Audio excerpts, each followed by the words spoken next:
nongeye kubasuhuza ndabifuriza kugira ibihe byiza nshuti bakunze wa Primo Media Rwanda. Perezida Kagame yavuze ko ikibazo cy'umusaruro w'umuceri wapfuye ubusi Rusizi abakigizemo uruhare bagomba kubiryozwa. Hagomba kugira ubibazwa ibintu nk'ibyo mvuga kuri ibi gusa ariko ndavuga no kubindi bisabye. Turaza kumva umukuru w'igihugu muri aya makuru. Turanareba igisubizo cya Perezida Kagame kuba maze igihe bamusaba kuvana RDF muri Repubulika ya Demokarasi ya Kongo. Naho Aimable Karasira akomeje kwimwa uburenganzira kuri miliyoni 45 z'amafaranga y'u Rwanda zafatiriwe n'ubutabera. Mu karere ka Rutsiroho haravuga itsinda ry'abakongomani ryitwaje intwaro gakondo ryateye abanyarwanda ribacuza utwabo. Hanze y'u Rwanda irucuru FRDC na M23 bongeye kumvana imitsi. Aha muri Rucuru kandi abagera hafi kuri 400 bari barahunze imirwano ya FRDC na M23 bari gusubira iwabo. Muri Kenya abarenga 3,000 bo muri kaminuza nabo bigaragambije. Barasaba iki? Turaza kucyumva muri aya makuru. Igisirikare cya Ukraine cyo cyagabye ibitero mu zindi ntara z'Uburusi. Ngizo zimwe mu ngingo z'ingenzi zigize amakuru mugiye kugezwa nanjye Jean de Dieu Kanijabo mu kanya turayarambura. Korea Automobile High Technology Limited. Izi ni inzobere mu bukanishi bw'imodoka zikorerwa muri Korea nka Kia na Hyundai. Zifashisha ikoranabuhanga rigezweho zigasuzuma ikinyabiziga bakanishi bakagikoraho rikaka. Niba kandi uri no ku rugendo imodoka yawe ikagira ikibazo, hamagara aba bahanga bakudepane aho kuyiha barupiga ngo bayangize kurushaho. Aha hari na pièces zose z'imodoka zakorewe muri Korea, bakagira n'amavuta meza cyane yo mu bwoko bwa Kicks, yaba ya motera, ya boîte na ya feri, atuma ubuzima bw'ikinyabiziga cyawe buramba. Batera imodoka igasubirana agaciro bayoze gataha ari mutongoro. Namwe mutunze imodoka z'ubundi bwoko cyane cyane ubu bugezweho, ibanga no guhora ugisha inama muri Korea Automobile High Technology bakagukorera maintenance, imodoka igahora ari mu ryerye. Ni Gikondo hateganye neza na Paruwasi Gatolika ya Gikondo.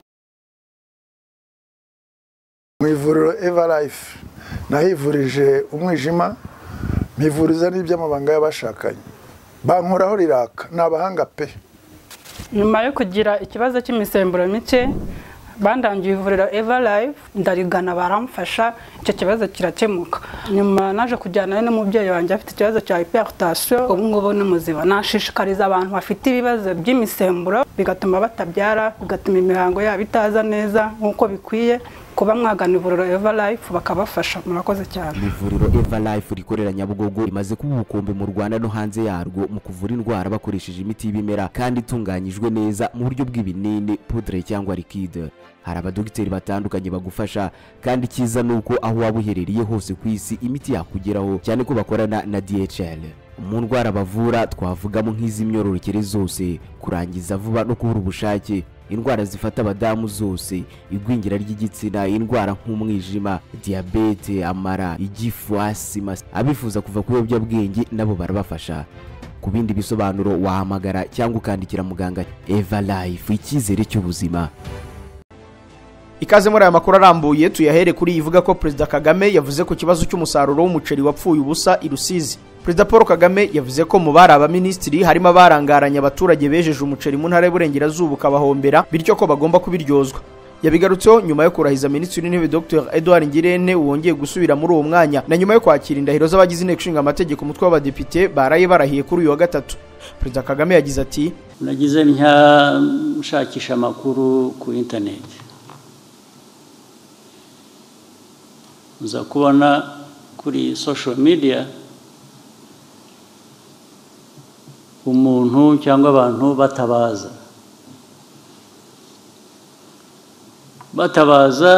ni muri Rusizi.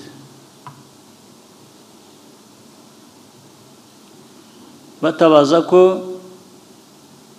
bahinze cyo tubatoza tubabwira, bahinze umuceri bareza, ariko bigeze aho uwo muceri amatoni n'amatoni arababorana kuko ntafite aho ajya, ntafite abayagura.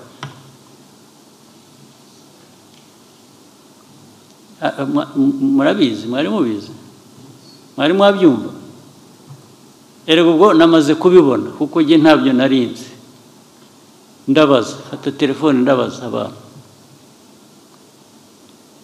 Ngiye gusanga nsanga wari Minisitiri Agriculture arabizi. wari minisitiri wa commerce arabizi, local government ngira ngo byari biraho, ntabizi arabizi, byose biraho, biri hagati.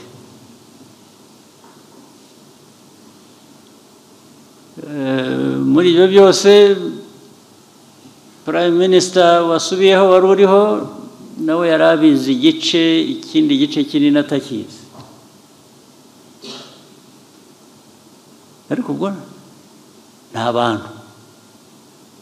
abantu bafite ibyo bibazo, guhinga, kweza, ibyo byose batanze imbaraga zabo, bakoresheje amafaranga yabo, baritanze, kandi bakora ibyo tubatoreza gukora, ibyo tubasaba buri munsi. Ariko birangiye ubu ni nko kuvuga ngo ariko ubundi muzagaruka hamwe tubwira kongera guhinga umuceri, cyangwa muzagaruka hamwe mwongera kutubwira guhinga. Ibyo wababwiye barabikoze bikabaviramo ikibazo. Abaminisitiri icyo bashinzwe ni iki? Kitari gukemura ikibazo nk'icyo cyangwa n'ibindi bisabwa. Byashoboka bite ko ibintu byabaho bityo gusa tukajyaho tukaba VIPs gute?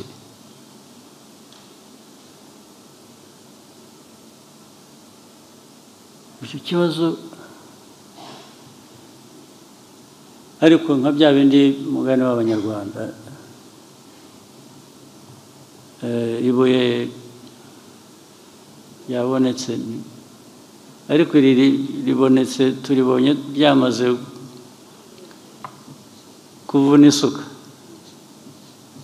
ariko wenda hari ikisigaye kuri iryo suka, turaza gukomeza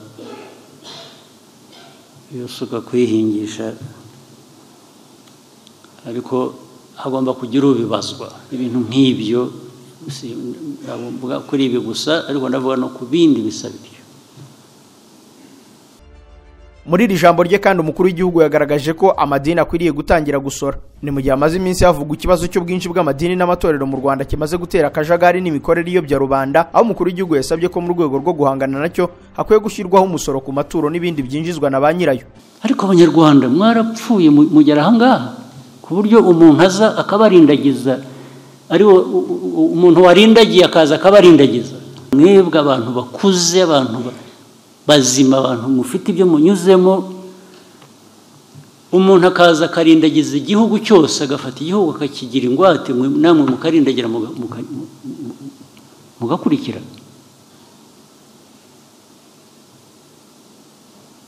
Uwaturuze se ubwo yarakarabye wa mugani w'Ikinyarwanda.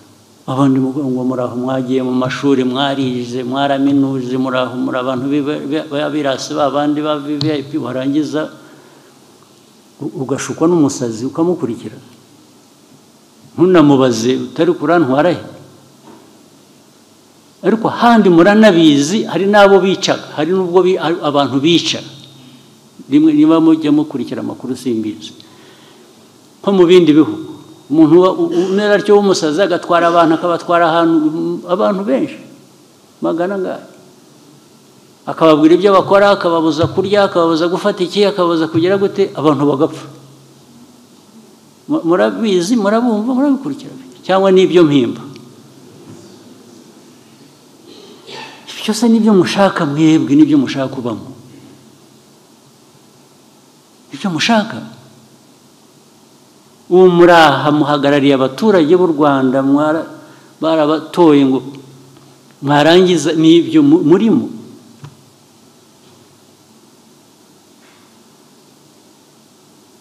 Niba mushaka kuba abapasiteri, muve mu budepite mugende mu abapasiteri. Ariko nabwo mbere y'uko muba abapasiteri cyangwa muba amazina yabo sinyazi neza, ibyo bindi mujyamo, mujya gushuka abantu mukabahanurira. Wabanje ukihanurira se, wowe urajya urajya guhanurira abandi bantu ngo babwire ngo bazaba batya wowe wabanje ukamenya ibyo uzaba wowe. Icya gatatu rero noneho njye nzabagiraho inama nabyo mukakireba niba atari ko bikwiye. Aba bantu bateka umutwe bakanyura muri ibi by'amadini makanisa mu biki bakambura abantu ibyabo bagatwara amafaranga umutungo wabo, biraza gutuma dushyiraho umusoro. Umuntu araza gutunga, umuntu ajye asorera icyo yinjije. Waba wakinjije ku binyoma, wabeshya abantu ukabatwara ibyabo, igihe urwo rubanza rutaracibwa rw'uko ibyo wakoze ari ibinyoma cyangwa iki, bikabanze hajyeho umusoro. Naho gukora bizinesi uyinyujije mu nsengero ngo ntawe ayo wiba abaturage ati nibura tuzayagabana.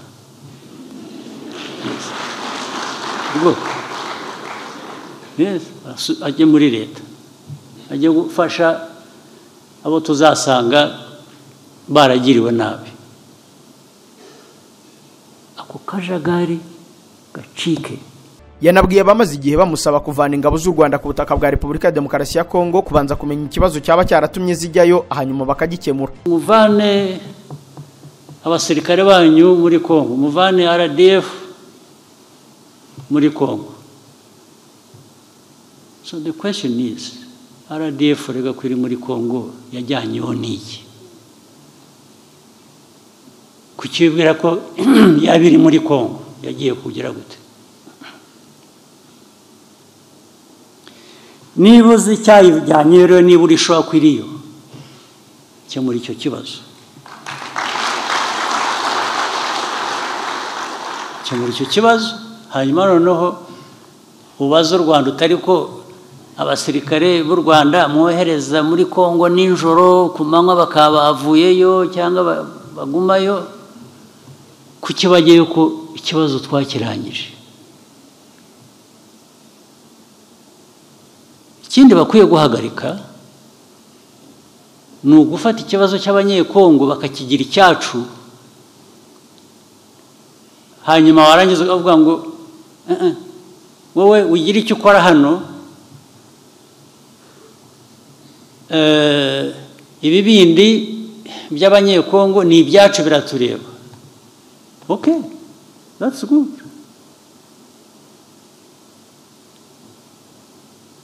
If you admit that these are Congolese, then don't use their existence in Eastern Congo against me by saying I'm supporting them.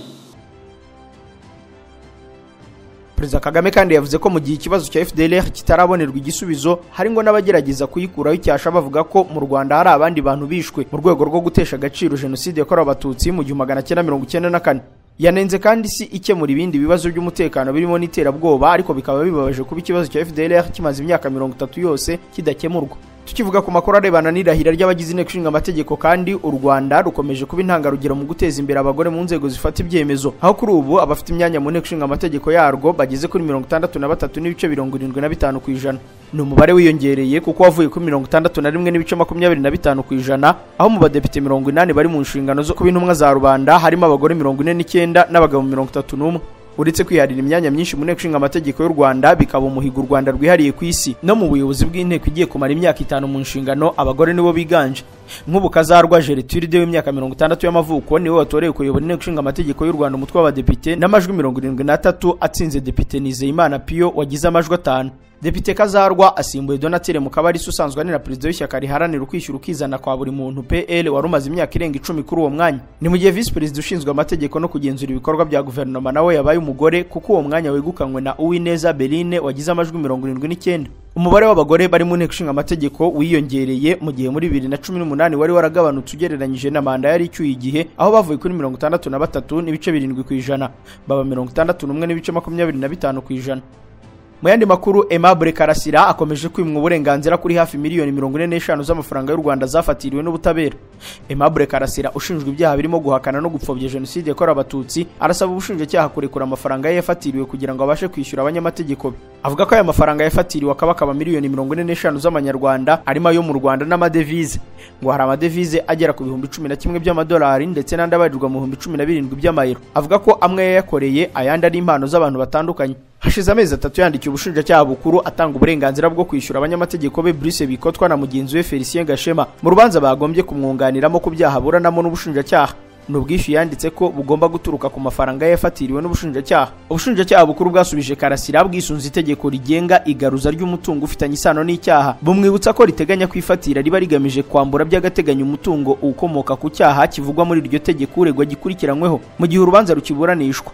Umushinjacyaha mukuru Angelique Habyarimana yamumenyeshe ko nta burenganzira afite ku mafaranga yafatiriwe kugeza igihe bizagenwa ukundi n'inzego zibifitiye ububasha. Ijwi rya Amerika ryatangaje ko ryamenye ko Karasira yari yemeranyije n'abanyamategeko Bruce Bikotwa na Felicien Gashema ko azabishyura miliyoni 18 z'amafaranga y'u Rwanda yo kumwunganira. Ni nyuma yuko abanyamategeko barimo Maître Gatera Gashabana, Evode Kayitana na Sefu Jean Bosco Ntirenganya bikuye muri uru rubanza kubera ko hari ibyo batakunze kumvikanaho na Karasira. Aimable Karasira ashinjwa ibyaha birimo guhakana jenoside, guhishingiro jenoside, gukurura amacakubiri, guteza imvururu cyangwa imidugararo muri rubanda, kudasobanura inkomoko y'umutungo ndetse n'icyaha cy'iyeza ndonyi.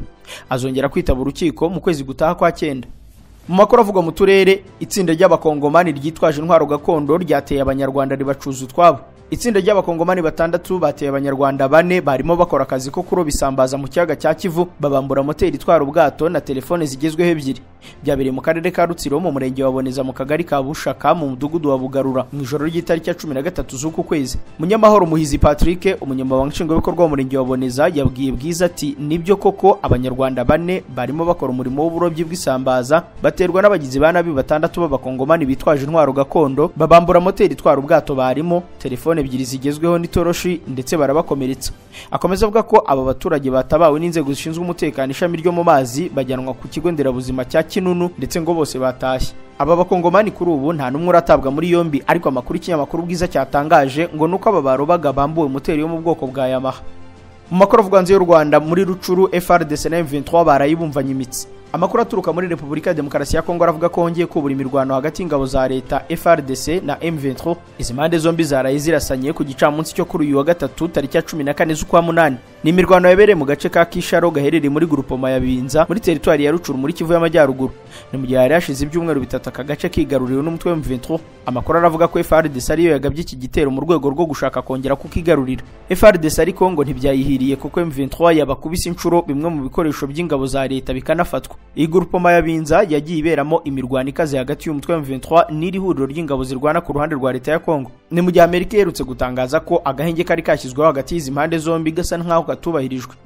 Naho imitwe 12 ya Wazalendo yishyize hamwe mu kurwanya M23 na ADF. Abayobozi 12 b'imitwe itwara gisirikare muri Repubulika ya Demokarasi ya Kongo yiyise Wazalendo bashyize umukono ku gikorwa bahuriyeho cyo kwemerera abayoboke babo gukorera hamwe hagamijwe gufasha igisirikare cya FARDC kurwanya M23 n'umutwe wa ADF muri Kivu y'Amajyaruguru. Ni icyemezo cyashyiriweho umukono i Butembo, aho umuvugizi w'isineriji yitwa John Mangayiko yagize ati twebwe abagize ihuriro ry'imitwe ya Wazalendo twateraniye mu cyumba kinini cya Paroisse Gatolika Mbingi, twiyemeje ko tugiye guhashya M23 na ADF. Ubufatanye bugamije kwishyira hamwe buje nyuma y'iminsi mike habayeho gutana mu mitwe hagati ya M23 n'aba barwanyi. Imirwano yabereye mu gace gaherereye ku butaka bwa Rubero nko muri kilometero kimwe uvuye mu mujyi wa Butembo. FARDC yafasha abashinjwa umugambi wo kwinjiza M23 muri Butembo na Beni. Igisirikare cya FARDC cyataye muri yombi abantu benshi gishinja gushaka kwinjiza umutwe witwaje intwaro M23 mu mujyi wa Butembo na Beni muri Kivu y'Amajyaruguru. FARDC yatangaje ko abo bantu bakoraga inama ziharurira amayira abarwanyi ba M23 kugira ngo bakomeze kwigarurira ibirindiro byabo muri iyi ntara no mu bindi bice byo mu burasirazuba bwa Kongo. Kambale Amani ufatwa nk'umukuru muri bo yafatiwe muri Beni, akaba ashinjwa kuba yarohereje uwitwa Leza Kabengele na Nzanzu Ciani mu kigo cy'imyitozo cya M23 giherereye mu gace ka Nyongera muri teritwari ya Rucuru. Uwo Nzanzu Ciani nawe ari mu bafashwe. FARDC yasobanuye ko yabafatanye utudege tutagira abapilote 3, ingofero irinda umutwe w'amasaso ndetse n'indeba kure jumeri. Uwo Nzanzu kandi ngo akaba yanashishikarizaga urubyiruko rwo muri Beni kwinjira muri M23. Hafashwe Mbusa Sivulia Mwenge usanzwe ari umuyobozi w'ishyaka AFDC muri Butembo, Tsiko Patrick wabaye vice mayor wa Butembo, Kasereka Kavalami Charles na Karusisi Fabrice nabo bafashwe bashinjwa gushakira M23 ubufasha muri iyi migi yombi. Aba banyekongo bafashwe mu gihe kuva mu mpera z'ukwezi kwa gatandatu uyu mwaka M23 igenzura agace ka Kanyabayonga katari kure cyane ya Butembo na Beni. FARDC yatangaje ko iteganya kubaburanisha.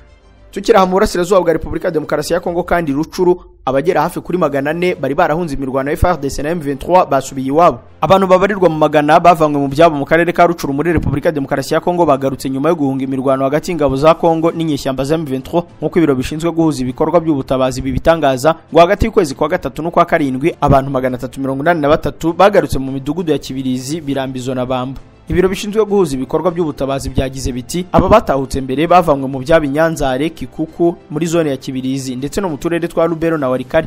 Gusa benshi ntibarabona ubufasha haba kubyerekeye ibiribwa aho kuba ndetse no kubona amazi. Ibi biro bishinzwe guhuza ibikorwa by'ubutabazi bivuga ko hari ibice kugeza ubu umutekano uhagaze neza, ariko mu tundi duce cyane cyane Nyakakoma ngo ni hari abanyabagendwa. Ibyo bigaterwa no ko hari imirwano ya hato na hato idakanganye, bigakekwa ko byaba bituruka ku gahenge Amerika yerutse gusaba impande zihanganye kuba zakubahiriza. Amerika kandi ivuga ko igikomeje gukorana bya hafi na guverinoma z'ibihugu bya Repubulika ya Demokarasi ya Kongo, u Rwanda na Angola mu rwego rwo gushyigikira ingufu za diplomasi zigamije gucubya amakimbirane ya Kigali na Kinshasa biciye muri gahunda y'ibiganiro bya Nairobi na Rwanda. Ubushita bw'inkende bwo bumaze kwica abantu 548 muri Repubulika ya Demokarasi ya Kongo. Minisitiri w'ubuzima muri Repubulika ya Demokarasi ya Kongo Dr Samuel Roger Kamba yatangaje ko kuva mu ntangiriro za 2024 icyorezo cy'ubushita bw'inkende monkeypox kimaze kwica abaturage 548. Minisitiri Kamba yasobanuye ko iki cyorezo cyageze mu ntara zose zigize Repubulika ya Demokarasi ya Kongo, hakaba hamaze kwandura barenga 15,000. Ishami ry'umuryango w'abimbye rishinzwe kwita ku buzima OMS ryashyize iki cyorezo mu byugarije isi, gisaba ubufatanye ku rwego mpuzamahanga mu gukumira ikwirakwira ryacyo riri ku muvuduko uteye impungenge. Dr Tedros Adhanom Ghebreyesus, umuyobozi mukuru wa OMS, yagize ati ingamba zihuriweho ku rwego mpuzamahanga ni ingenzi mu guhagarika iki cyorezo no gukiza ubuzima. Dr Tedros avuga ko OMS yafashe icyemezo cyo gushora miliyoni 15 z'amadolari y'Amerika muri gahunda yo gukumira iki cyorezo. Miliyoni 1,450 by'amadolari akaba ari imaze gusohoka. Mu gihugu cya Kenya ho abarenga 3,000 bo muri kaminuza bigaragambije. Abakozi barenga 3,000 muri kaminuza ya Moi University batangiye imyigaragambyo yamagana gutinda kw'imishahara imaze igihe idatangwa neza. Aba bakozi biganjemo abarimu baramukiye mu myigaragambyo, bagaragaza ko niba ubuyobozi bwa kaminuza budashoboye gukemura ibibazo byabo vuba bakomeza kugeza igihe leta nayo ibyinjiriyemo. Aba bakozi bati turasaba Ruto gukuraho abayobozi ba kaminuza ya Moi kuko nibitagenda neza izasenyuka burundu. Bavuze ko iyi kaminuza itashoboye kurekura amafaranga yose yagenewe kwishyura inguzanyo n'izindi nshingano z'imari mu bigo by'amabanki mu myaka 7 ishize. Aba bayobozi bavuga ko abakozi bari bafite amadeni menshi kandi bamwe muri bo ngo bapfuye bazize ibibazo by'amafaranga. Naho Ubudage bwashyizeho impapuro zo guta muri yombi ukekwaho gushwanyaguza umuyoboro wa gaze iva mu Burusiya. Ubushinjacyaha bw'Ubudage bwashyizeho impapuro zo guta muri yombi umwe mu bakekwaho uruhare mu gushwanyaguza umuyoboro uvana gaze mu Burusiya uzwi nka Nord Stream ya 2 waturikijwe mu kwezi kwa 9 kwa 2022.